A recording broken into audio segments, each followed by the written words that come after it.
I want you to check this video out.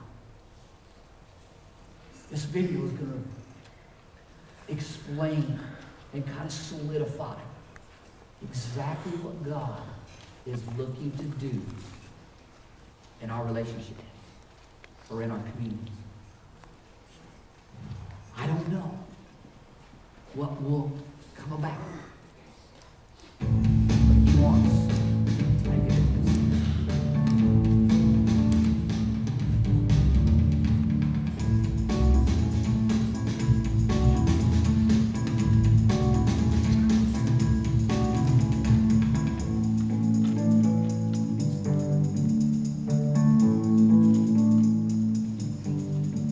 It became really clear to me that I was supposed to go do something that really didn't fit into my agenda. I just really was not sure that I was supposed to do this, or maybe I was even afraid to do it.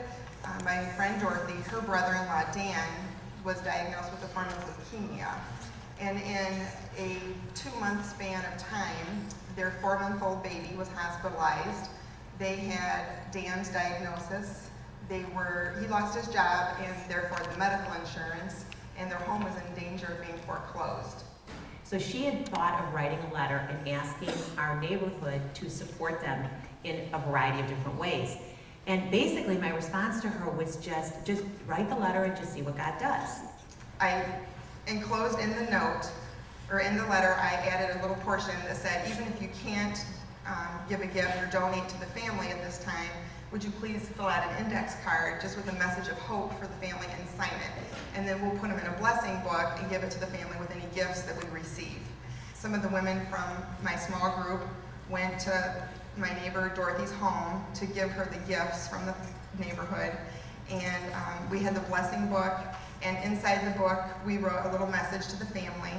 Dan and Sue were not believers. We wrote in the front, "Dear Dan and Sue, God speaks to us in 3 ways. Through His Word, through the Holy Spirit, and through other Christians. This is a gift from God. Merry Christmas." I opened up the envelope, and it was just a staggering amount of money that the neighborhood had collected.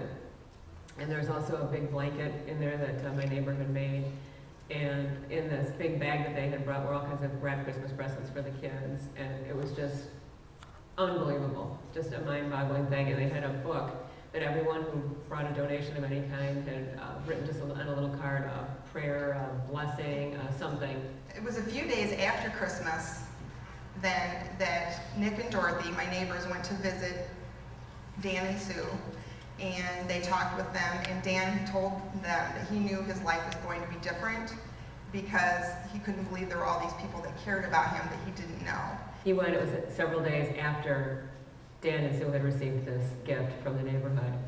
And my husband went up over and talked to Dan. We prayed in their living room together after a good long conversation, and Dan was really ready to have God come into his heart.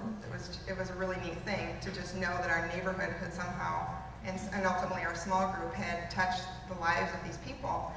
And it was shortly after that time period that Dan went in for a bone marrow transplant to Loyola down in Chicago. So he was in the hospital in the beginning of February and started the process, and just, horrendously ill and very, very sick. And through February and into March, or towards the end of January, went back into the hospital and just kept getting worse and worse and worse. And in July 10th, he had a minor heart attack because his body was just beginning to fill with fluids and everything was shutting down. And they had to put him on a ventilator. And he looked at my sister and he said, "The Lord is here with us, so it's going to be okay." And we walked out of the room and we were able to come back in about 4. And he was unconscious and just, laying there and letting the machine breathe for him. And he just kept, about 4 o'clock, started having heart attack after heart attack. And he died at 6:30 on July 11th. Dan's with Christ because people went and did things to help him. It was the community around here that did things that, to this day, I don't understand. I was really resistant to the idea in the beginning. Maybe I was afraid that people would be upset that we were asking for money, and I knew that my life was crazy. It really changed my heart. I just at one point said, "Oh, whatever you want, God." And it just unfolded into this huge event, affecting their life in a way that I never even dreamed. We need to love each other. And when you hear it, when it tugs at you, do something, because you just don't know. And I can't tell you how wonderful the gift is when you actually know the ending.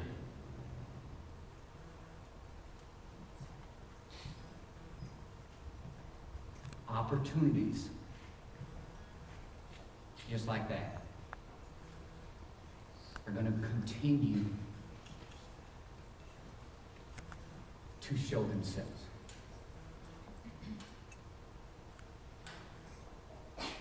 As we build significant relationships with each other, we are able to be the power of God that this world is looking for. But it hinges on building significant relationships with each other. See, God's looking to grow you individually. And when he grows you individually, you naturally, it's just a God thing, you desire then to want to care for one another, which then shuts that back door. And people find a place where they're accepted, where they're loved, and where they're encouraged just the way they are.